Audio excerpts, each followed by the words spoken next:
श्री सुक्तम। हे अग्निदेव, तपे हुए सोने के समान वर्ण वाली तेज स्वरूपा, हरिण सी गति वाली, सोने सी चमकदार, चंद्रमा की तरह सबको शांति और आनंद प्रदान करने वाली, स्वर्ण समान तेजोमय शरीर धारण करने वाली ज्योति रूपा लक्ष्मी देवी का मेरे यहाँ आवाहन कीजिए।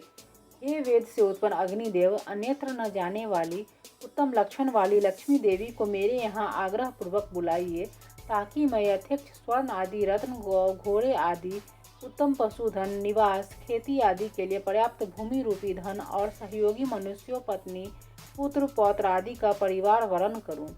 सुंदर सुंदर घोड़ों से जुटे दिव्य रथ के बीच सुंदर आसन पर विराजमान, हाथियों की गर्जना सुनकर प्रसन्न होने वाली, समस्त प्राणियों को प्रकाशित करने वाली लक्ष्मी देवी का मैं आवाहन करता हूँ।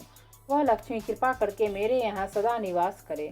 मन और वचन के द्वारा न जानने योग्य, हमेशा मंद मंद मुस्काने वाली, अनेक मणि माणिक रत्नों के हारों व मालाओं से शोभायमान, भक्तों पर अकारण दया करुणा व स्नेह वर्षाने वाली, तेज प्रभा से परिपूर्ण, भक्तों की इच्छाओं को पूरी करने वाली, खिले हुए कमल के आसन पर विराजमान, कमल के समान कोमल और प्रसन्नता वर्धक कांति वाली लक्ष्मी देवी का मैं आवाहन करता हूँ। चंद्रमा के समान शांति, शीतलता और आनंद बढ़ाने वाली, तेजोमयी ज्योति स्वरूपा, स्वर्गादि लोकों में इंद्रादि देवों से पूजित व सेवित, अत्यंत उदार स्वभाव वाली, अनंत धन रत्नादि मनोरथों को पूर्ण करने वाली, कमल के मध्य रहने वाली, कमल से वर्ण वाली लक्ष्मी देवी की शरण में हो। दया करके मेरी दरिद्रता का नाश करे, मैं आपका वरण करता हूँ। हे सूर्य के समान तेजस्वी विग्रह वाली लक्ष्मी, तप के प्रभाव से फूल के बिना फल देने वाले बिल्व वृक्ष की जन्मदात्री देवी, मैं उस बेल के पेड़ के फल को आपको अर्पित करता हूँ। आप मेरे हृदय के भीतर और बाहर के अरिष्ट रोग, द्वेष, दुखादि, जन्य दरिद्रता, असमर्थता को कृपा करके दूर करिए। हे लक्ष्मी, मुझे उत्तम यश, रत्न, धन आदि के साथ देवताओं के सखा कुबेर और उनके मित्र मणिभद्र प्राप्त हो। मैंने इस राष्ट्र में जन्म लिया है, मुझे इसके गौरव के अनुरूप यश और समृद्धि प्रदान करे। मैं भूख, प्यास आदि शारीरिक मलिनता बढ़ाने वाली लक्ष्मी की बड़ी बहन अलक्ष्मी का सदा के लिए विनाश करता हूँ। हे लक्ष्मी, तुम मेरे घर से सभी प्रकार की असमृद्धि, दुख, दैन्य और अभाव को दूर भगाओ।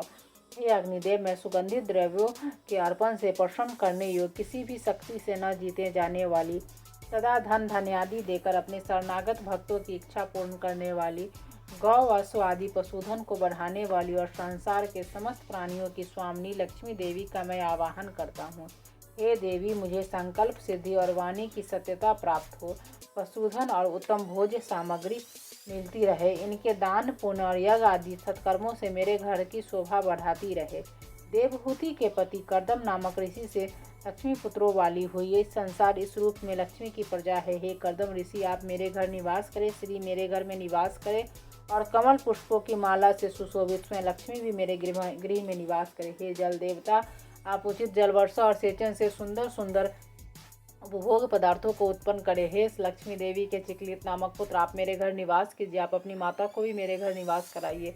हे अग्नि, अत्यंत दयालु स्वभाव वाली, दिक्पालों के हाथियों द्वारा अपनी सुरों में उठाए गए कलशों के जल से अभिषिक्त होने वाली, सभी जड़ चेतन जीवों पदार्थों का पोषण करने वाली, पीत गौर अंगों वाली, दिव्य कमलों की माला धारण करने वाली, चंद्रमा के समान निर्मल कांति प्रदान करने वाली, रत्न जटित स्वर्ण आभूषणों को धारण करने वाली लक्ष्मी देवी का मेरे यहाँ सादर आवाहन कीजिए। हे अग्निदेव, अकारण दया करने वाली, दुष्टों को दंड देने वाली, सूर्य के समान सभी प्राणियों को जन्म देकर उन्हें तेजस्वी व शक्तिशाली बनाने वाली और अनेक प्रकार के रत्नों से जड़े हुए स्वर्ण हारों को पहनने वाली लक्ष्मी का सादर आवाहन कीजिए। हे देव, उस देवी का मेरे यहाँ आवाहन कीजिए जो हमें छोड़कर न जाएं, जो सदा ही मेरे घर निवास करे, जिनके आने से मैं सोना, चांदी, रत्न, बहुत सा धन, गौ, घोड़े आदि पशु सेवा करने वाली उत्तम दासियों और सेवक सहयोगी पुरुषों अर्थात उत्तम पुत्र पौत्रादि को प्राप्त करूँ। जो मनुष्य अर्थात धन धान्य का अभिलाषी हो, वह पवित्र भाव से संयम पूर्वक अपने मन और इंद्रियों पर नियंत्रण रखकर एकाग्र चित्त से प्रतिदिन अग्निदेव को संबोधित कर नित्य ही इन 15 ऋचाओं वाले सूक्त के मंत्रों से श्रद्धापूर्वक हवन कुंड में आहुति डाले या इनके अर्थों को हृदय में धारण कर इसका निरंतर पाठ या जाप करे। विशेष धन संपत्ति पाने की इच्छा वाले श्रद्धालु को यथाशक्ति दुर्गा सप्तशती के मध्यम चरित्र का पाठ भी महालक्ष्मी की प्रसन्नता के लिए करनी चाहिए।